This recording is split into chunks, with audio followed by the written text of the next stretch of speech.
Salut, c'est Lisa et Camille et vous écoutez Débauche, l'édition spéciale, la battle d'anecdotes. Alors pour celles qui sont nouvelles, Camille et moi nous affrontons au micro, armés de nos meilleures histoires sexo collectées auprès de la communauté Femtasy et de nos potes. Et c'est à vous, très chers débauchés, de choisir la gagnante. Pour cela, rien de plus simple. Vous commentez cet épisode avec le nom de votre anecdote préférée, ou alors vous écrivez Lisa ou Camille en commentaire, et nous compterons les points. Autant vous dire qu'on a tous les deux très très envie de gagner, parce que la perdante devra livrer en direct live au micro son anecdote sexo la plus honteuse qu'elle avait gardée secrète jusque-là. Ce sera en live? Ah là là là là là là là là. Bah ouais. Ah oui, d'accord, j'adore, c'est encore plus C'est encore plus d'enjeux. Allez, c'est parti. Ce podcast vous est présenté par Femtasy, dont je suis la rédac chef. Alors Femtasy, c'est la plus grande plateforme d'audio érotique pour les femmes.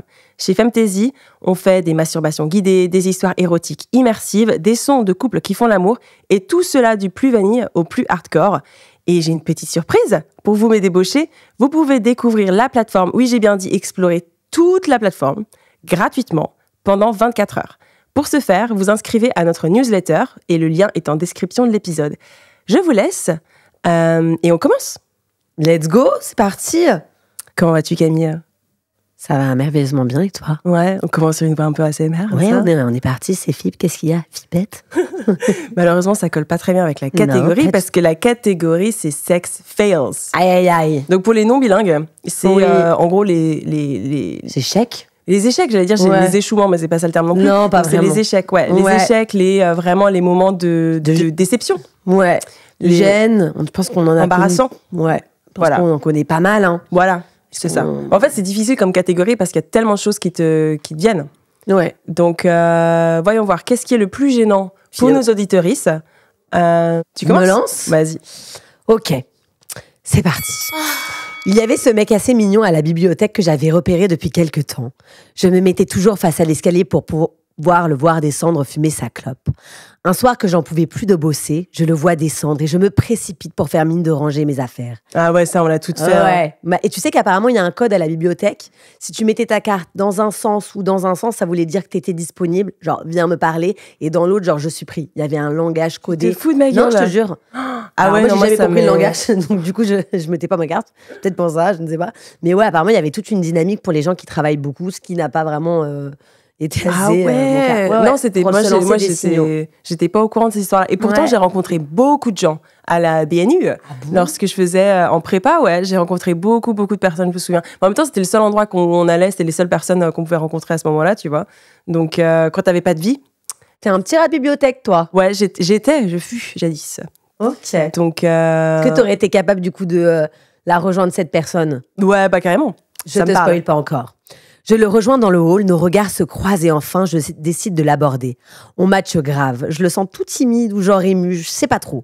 En tout cas, on papote pendant 1 heure devant la bibliothèque avant que je finisse par prendre mon courage à 2 mains et que je l'invite chez moi 2 minutes plus tard. Ok, bon ça... Donc là, elle s'est dit, ok, j'y vais, let's go. Je ne sais pas trop ce qui m'a pris. Je crois que je m'étais fait tellement de films depuis le temps que j'avais l'impression qu'on n'était pas à notre premier date. On rentre chez moi et je le sens de plus en plus timide. On boit quelques verres, ça détend quand même. Et finalement, je lui dis cash que j'ai envie de vivre mon fantasme et de faire l'amour avec lui.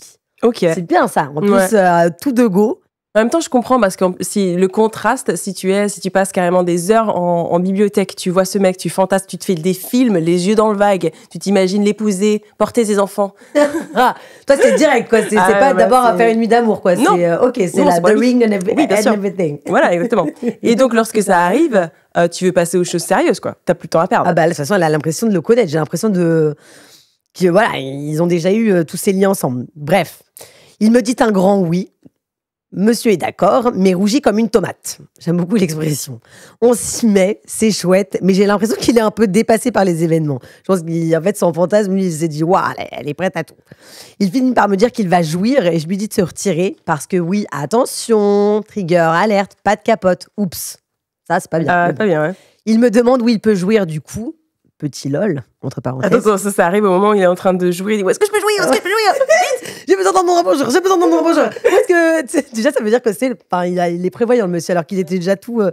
Et je lui propose les endroits cool, genre mes seins, mon ventre, mon visage. Oh putain, Même, d'accord. Ouais, être prête à tout. Attention, parce que dans les yeux, on ne va pas revenir là-dessus. Et le mec panique alors qu'il est limite en train de jouer. Donc, il s'est passé 10 minutes en fait où il va jouer. Alors, qu'est-ce qui s'est passé, monsieur? Et finit par se retirer et jouir. 3 petits points. Vous vous attendez à quel endroit? Et ben, c'est dans le pot de fleurs sur la table basse de chevet. Je n'ai pas su quoi dire. J'aime bien parce qu'en fait, on a l'impression qu'entre le moment où il a dit je vais jouir et le moment Tout un monde. où c'est arrivé, lui, dans sa tête, il y a dû avoir un film de Terrence Malick qui s'est passé, quoi. Il s'est dit le ventre, la tête, non, c'est pas possible. Ok, là, il a dû étudier, il a dû faire un scan de tous les endroits. Où est-ce que ça craint le moins? Non, c'est sa couverture, elle a l'air belle. Peut-être que c'est de la soie, non, pas sur ça. Son visage, et là, c'est le pot de fleurs. Peut-être que c'est un bel engrais. Et tu c'est la fleur radioactive qui pousse ensuite. Ça. Et là, maintenant, en fait, il y a un cactus qui a poussé, on ne sait pas. Putain, du jour au lendemain. D'accord. Je sais pas trop quoi en penser. Bah, c'est sex fails, en même temps, je trouve ça mignon, quoi. Enfin, tu vois, déjà, le fait de passer à l'acte et de réaliser ton fantasme, c'est cool. En plus, à la bibliothèque, c'est un peu wild.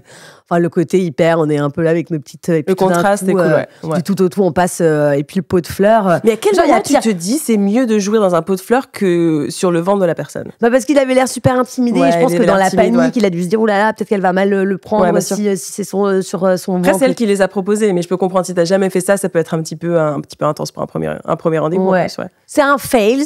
J'espère quand même le remporter, mais je dirais que c'est un fails vraiment mignon. Voilà quoi, dans le pot de fleurs. J'aurais bien aimé savoir la suite. Qu'est-ce qui s'est passé, tu vois? Est-ce qu'elle lui a dit ok, est-ce que lui il a dit peut-être qu'il lui a dit mais c'est dans mes habitudes, j'adore jouir dans les pots de fleurs. Peut-être que c'est son truc en fait. Sacré kink, monsieur. Ouais, bon d'accord. Ok, pas mal. Alors voyons ce que la mienne nous réserve. Un soir, que je retrouvais ma chérie après plusieurs semaines séparées, on a décidé de se faire le maxi programme de date. Balade, escalade, apéro en terrasse. Alors là, je peux déjà vous dire, grosse lesbienne.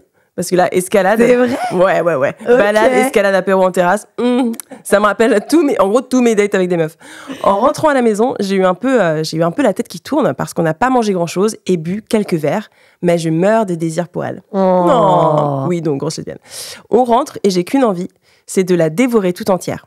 Je la pousse sur le lit et je m'assois sur son visage alors qu'elle est allongée sur le dos. Un bon gros face-sitting des familles. Cool. Et là, orgasme sur orgasme, je suis en transe. Je pense en transe et en transe. Transpiration et en transe. Tu vois, genre, psychique. Je m'arrête pas de kiffer, je m'arrête pas de jouir. J'arrête de compter mes orgasmes à un moment donné, tellement c'est dingue. En même temps, elles se sont pas vues depuis longtemps, là. J'imagine que ça doit être assez extraordinaire. Mais c'était pas un date? Bah, c'est le date, mais genre entre meufs, tu vois, enfin, dans un couple, tu vois, tu te fais encore des dates. Ah, d'accord, je crois la première rencontre. Non, elle se retrouve avec sa chérie après plusieurs semaines séparées. J'écoute mal, bravo, Kenny. Super. Je m'arrête pas de kiffer, donc elle jouit. Et puis là, j'ai la tête qui tourne de plus en plus. Oh là là. Je sais pas du tout. Attends, si tu me fais A, B ou C, je sais pas. Voilà. Parce que tu m'as dit le mot trans, donc je me dis, il doit y avoir un mot... parce qu'elle lui glisse sur le visage et elle, je sais pas. Alors, j'ai la tête qui tourne de plus en plus. Je sens que mes muscles se relâchent. Et puis là, un autre orgasme, mais cette fois-ci, un truc de titan, avec majuscule sur le T. Mes cuisses se contractent violemment et je les claque contre les côtés de son visage. Je perds connaissance. Oh la vache! Et bascule sur le côté. Je reprends connaissance. Mayday! SOS. Je reprends connaissance quelques secondes plus tard. Ma meuf est en panique. Elle a eu surtout peur pour moi. Mais honnêtement, je crois que j'aurais pu lui briser la nuque. Ah, d'accord. Parce que moi, j'étais là, c'est pas du tout un sex fails. Attends, la meuf vient de perdre connaissance et elle l'a à moitié assommée. Attends, c'est elle qui s'est... Encore une fois, les histoires, c'est elle qui s'est évanouie tellement elle avait eu d'orgasme ou c'est parce qu'elle a étouffé elle a failli étouffer sa copine sur laquelle elle était. Donc tu as la personne qui est en face-sitting, donc elle est assise sur l'autre personne, qui, et du coup, je pense, devait avoir une réaction physiologique hyper intense parce qu'elle déjà, je pense qu'elle a eu 14 orgasmes. Je pense que son cœur devait battre la chamade, elle avait la tête qui tournait, donc elle nous a bien expliqué qu'elle avait bu quelques verres, qu'elle n'avait pas mangé grand-chose, donc je pense qu'elle était déjà un peu au bord de s'évanouir, quoi. Donc tout ça, ça l'envoie dans l'espace, elle a le cœur qui bat la chamade, elle a vraiment, je pense qu'elle va avoir une tension artérielle incroyable. Et là, elle dit que, donc elle a plein d'orgasmes multiples, et à un moment donné, elle en a un tellement fort que ses muscles contractent et t'imagines ses jambes de part et d'autre qui du coup se claquent sur le visage de la personne au milieu. Enfin, de la personne au milieu, il n'y avait qu'une personne, mais la personne en dessous. Mais déjà, mais t'imagines le choc, tu te prends 2 cuisses, genre qui te serrent, qui te contractent sur les tempes, mais ça a dû faire trop trop mal. Et là, mais en plus c'est même pas fini, c'est que là, la meuf du coup s'évanouit, la meuf au-dessus s'évanouit et tombe en ayant la tête coincée entre les jambes. D'accord, donc ça l'a pu lui faire un coup du lapin. C'est pas vraiment un coup du lapin, mais on comprend l'idée. Elle a failli vraiment waouh, belle fin. Ouais. Et après, elle reprend connaissance de ce qu'on plus tard. Mais d'un autre côté, franchement, c'est une tornade d'émotions. Elle est passée par 14 orgasmes. Elle a fallu tuer une personne. C'est bon, en fait, t'as checklist. T'as fait un checklist de vie de ouf. Ouais, c'est un fail, mais en même temps, je le trouve vachement excitant. Et je trouve qu'il est tellement brodé de trucs beaux autour que c'est quand même pas mal, quoi. On n'a pas du tout la réaction de la... elle était plus en panique. Je crois qu'elle avait eu vraiment peur, en fait. Donc je pense qu'elle a pas eu le temps de se rendre compte que peut-être potentiellement ça lui avait fait trop mal. Et peut-être que, j'espère que du coup la personne au-dessus potentiellement était pas trop lourde et que du coup ça l'a pas complètement déboîté les vertèbres. Mais bon, il y a pas de personne blessée. Mais elle finit quand même par j'aurais pu lui briser la nuque. Donc il y a quand même eu une petite montée en tension, je pense. Moi, je la trouve pas mal et je comprends. En petite anecdote perso, si je balance. Je peux par moment, quand justement je vais avoir un orgasme, être très pareil, convulsée et de manière très brusque. Convulsée. Non, mais je te jure, mes jambes, mon compagnon me dit que j'ai une force, mais genre... titanesque, je reprends le mot titan. Et donc, du coup, il y a des moments où quand je le vois, faut pas que j'ai un fou rire, mais c'est une bataille entre...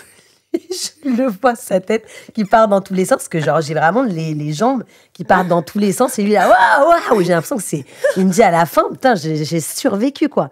I did it. Et ça va dépendre de l'intensité de mes orgasmes. Mais il y a des moments où il me dit, j'ai peur d'y passer. Genre, sur un malentendu, que tu me pètes le bras tellement, genre, la force dans tes jambes, elle est strong, tu vois. Ouais. Donc, c'est vrai que du coup, pour le coup, je pense que j'aurais eu beaucoup de sex fails d'un bras qui part comme ça, sur une espèce de réflexe, je sais pas, tu touches un nerf ou il y a un truc qui se passe, t'as un vieux réflexe comme ça, où j'ai dû faire des baffes, mais inintentionnelles. Je pense que j'ai dû faire saigner du nez au moins 2-3 partenaires, tu vois. Ouais, mais tu sais, il y a toujours un peu ce côté, on a fait du wild, enfin, un peu... tu vois, ça arrive, quoi, de pas te casser la nuque de quelqu'un, j'espère. Mais finalement, c'était ça le mot de l'histoire, c'est qu'il n'y a pas de fails en sexe. Oui. Oh, c'est beau. Ouais, c'est beau. Donc je sais pas trop, je sais pas trop... entre je sais... J'hésite. Ouais. T'es pas confiante. Même moi, je sais pas. Je suis pas totalement confiante dans mon anecdote, mais je la trouve quand même très belle. Donc, on a pot de fleurs versus... je saurais même pas comment qualifier celle-là. Je dirais l'orgasme de titan, on va dire. Orgasme de titan. Ouais. Donc, pot de fleurs versus orgasme de titan. Et vous savez ce qu'il vous reste à faire. Vous commentez cet épisode, soit avec Camille ou Lisa, ou pot de fleurs, ou orgasme de titan. et voilà. Oui. Voilà, c'est à vous de jouer. Et si vous voulez découvrir la plateforme gratuitement pendant 24 heures, vous inscrivez sur la newsletter. Et voilà, on se revoit la semaine prochaine pour une nouvelle battle. Allez, bisous. Bisous.